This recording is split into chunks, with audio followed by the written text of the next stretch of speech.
दोस्तों नमस्कार। भारतीय क्रिकेट में अब नए युग की शुरुआत हो गई है।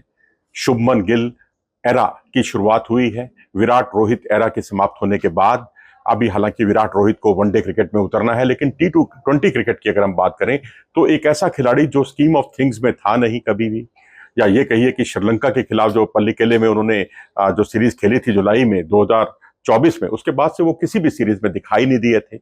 और तो और ना वो साउथ अफ्रीका के खिलाफ खेले, ना वो बांग्लादेश के खिलाफ T20 सीरीज खेले, ना इंग्लैंड के खिलाफ कोई सीरीज खेले, ना T20 वर्ल्ड कप 2024 में उतरे, उनको सिलेक्ट नहीं किया गया, और ना ही T20 वर्ल्ड कप 2022 में वो टीम के हिस्सा थे। आखिरकार ऐसा क्या हुआ कि उनको इतनी बड़ी जिम्मेदारी दे दी गई, एक ऐसे खिलाड़ी से कप्तानी उप कप्तानी छीनकर उनको दे दी गई जिसकी वजह से हम वर्ल्ड चैंपियन बने थे। जी हां, मैं बात कर रहा हूं अक्षर पटेल की। अक्षर पटेल ना होते तो यकीनन हम लोग वर्ल्ड कप चैंपियन ना बन पाते T20 के, क्योंकि फाइनल में उनकी जो पारी थी साउथ अफ्रीका के खिलाफ, उसने समा बांध दिया था। अब अगले महीने अगर हम देखें तो सूर्य कुमार यादव 35 साल के होने वाले हैं और शुभमन गिल 26 साल के होने वाले हैं, यानी दोनों के बीच 9 साल का फासला है। इसी बात को बीसीसीआई अब भुनाना चाहता है कि लॉन्ग टर्म प्लानिंग जो है के तहत उनको अब ग्रूम किया जाएगा बतौर कप्तान T20 क्रिकेट में, सबसे छोटे फॉर्मेट में। बेशक उनका जो स्ट्राइक रेट देखें आप अंतर्राष्ट्रीय क्रिकेट का 139 पॉइंट कुछ का है, यानी 140 से नीचे का स्ट्राइक रेट है, जबकि उनसे ऊपर के स्ट्राइक रेट के कई खिलाड़ियों को टीम में शामिल नहीं किया गया। खैर वो बात तो अब कल की बात हो गई, पुरानी बात हो गई।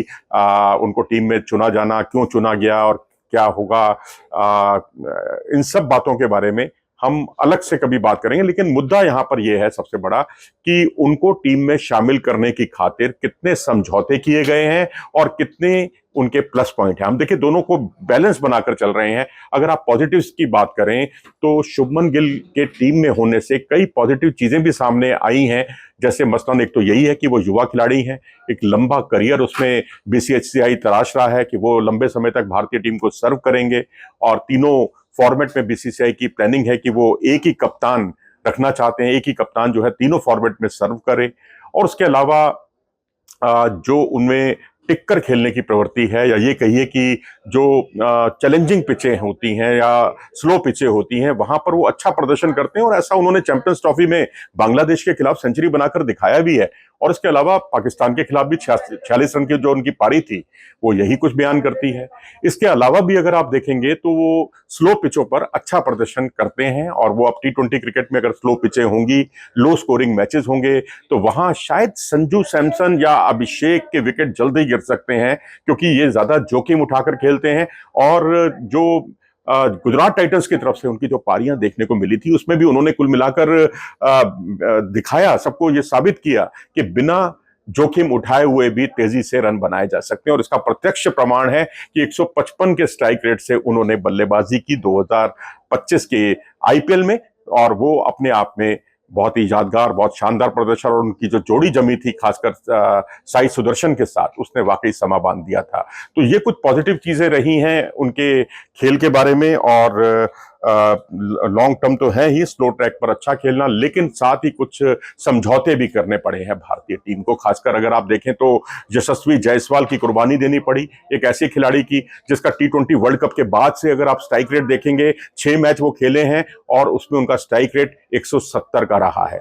और उनका अगर पूरे समूचे करियर का देखें T20 क्रिकेट का, वो भी शुभमन गिल से कहीं ज्यादा रहा है, 164 के आसपास का उनका स्ट्राइक रेट रहा है। और दूसरे खिलाड़ी हैं श्रेयस अय्यर, उनकी कुर्बानी देनी पड़ी। हालांकि उसके लिए केवल गिल ही जिम्मेदार नहीं है, लेकिन एक स्कीम ऑफ थिंग्स में आपको तिलक वर्मा को रखना था, इसलिए उनको टाटा बायबैक कहा गया एक ऐसे खिलाड़ी को जिसका 175 का स्ट्राइक रेट था। खैर वो एक अलग मुद्दा हो गया। संजू सैमसन वो निश्चित तौर पर शुभमन गिल की मौजूदगी से एक बड़ा समझौते के शिकार होंगे, और वो समझौता ये होगा कि उन्हें ओपन नहीं करना होगा, उनको नंबर 3 पर भेजा जाएगा, और हो सकता है उनको टीम से रुखसत भी कर दिया जाए, प्लेइंग 11 उनको ना मिले, क्योंकि जितेश शर्मा अब लोअर ऑर्डर में है, और जो संजू सैमसन है वो लोअर ऑर्डर में, उनको रखना कोई समझदारी नहीं है। अगर नंबर 3 पर यहाँ अगर वही तिलक वर्मा खेलते हैं, जैसे कि हमने साउथ अफ्रीका में देखा, अपनी कुर्बानी दी थी, वहां पर सूर्य कुमार यादव ने नंबर 4 की जगह पर वो खुद आने लगे और नंबर 3 की जगह उन्होंने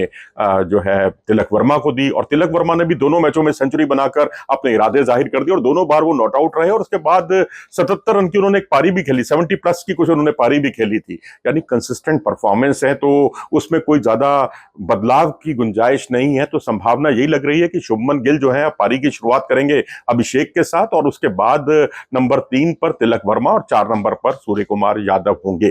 तो ये सिनेरियो जो बन रहा है उससे संजू सैमसन जो है उनको हो सकता है कि प्लेइंग 11 ही ना मिले। ठीक है, संजू सैमसन को भी देखना होगा भाई, कंसिस्टेंट हुए बिना आप टीम में रेगुलर जगह नहीं बना सकते। आपने ठीक है 2-3 सेंचुरियां बनाई हैं, 7 मैचों में 3 सेंचुरियां लगातार, आपने 2 मैचों में तो बैक टू बैक बनाई हैं, लेकिन ये भी सच है कि आपका जो T20 वर्ल्ड कप के बाद जो है 10 पारियों में आपके करीब 100 रन ही हैं कुल मिलाकर इन सेंचुरियों के अलावा। तो एक वो भी इससे प्रभावित हो सकते हैं शुभमन गिल के आने से।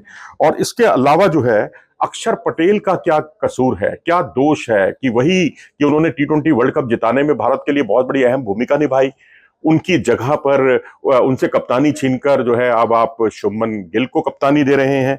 और संजू सैमसन का तो हमने आपको बता ही दिया। अब क्योंकि रिंकू सिंह का और साथ ही रिंकू सिंह के शिवम दुबे का टीम में शामिल करने का मतलब यह है कि आप 7वें नंबर पर उनको रखना चाहते हैं। उन दोनों में से कोई एक प्लेयर खेलेगा और नंबर 8 पर जितेश शर्मा आ सकते हैं, और उस वक्त एक स्पिनर आपको रखना होगा अक्षर पटेल के साथ, रेगुलर स्पिनर, तभी ये बात बनेगी। तो वहां कुल मिलाकर जो है इनकी जगह बन नहीं रही है। तो अब ये सब समझौते करने पड़े हैं, लेकिन सूर्य अब यहाँ की इनसाइड स्टोरी मैं आपको बता दूं, वो ये है कि अजीत आगरकर बिल्कुल नहीं चाहते थे कि उनको उपकप्तान बनाया जाए शुभमन गिल को, ऐसा खिलाड़ी जो कि स्कीम ऑफ थिंग्स में ही नहीं था। तब इन्होंने एक कहानी गढ़ी और सूर्य कुमार यादव को जरिया बनाया गया, और सूर्य कुमार यादव ने कहा कि भाई इनको जो है जिस तरह से रखा गया है, और साउथ अफ्रीका उन्होंने इसलिए मिस किया था, साउथ अफ्रीका का टूर शुभमन गिल ने, क्योंकि वो जो है बॉर्डर गावस्कर ट्रॉफी की उनको तैयारी करनी थी। भाई तैयारी तो औरों को भी करनी थी, वो कैसे टीम में थे और वो क्यों नहीं थे टीम में, ये तो बस एक लिपापोती करने का एक तरीका था।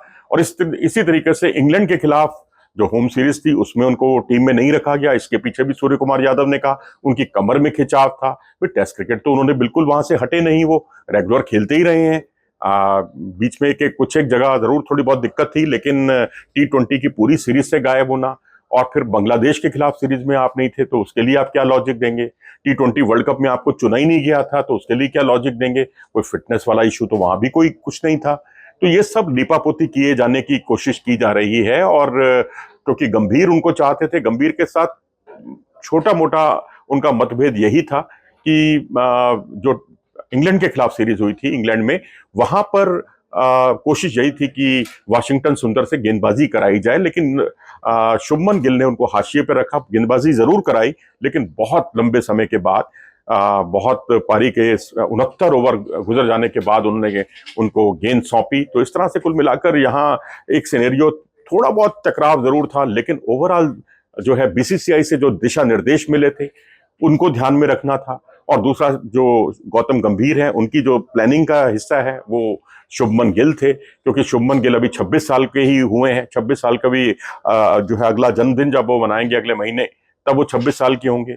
यानी अभी उनमें बहुत लंबा करियर है। यही BCCI तलाश रहा है कि एक ऐसा खिलाड़ी जो तीनों फॉर्मेट में कप्तानी कर सके। तो यहाँ कुल जमा मतलब यही है कि शुभमन गिल का एरा शुरू हो चुका है और BCCI ने उस पर मोहर लगा दी है, और ये सिर्फ एक जरिया था सिलेक्शन कमेटी की मीटिंग में कि आप ये बात को कन्वे कर दें। तभी देखिए आप इतनी देर में सेकिया साहब वहां पहुंचते हैं, और उसके बाद बहुत ज्यादा टीम की घोषणा होने में कोई विलंब नहीं होता, सब कुछ पहले से चीजें तय थी।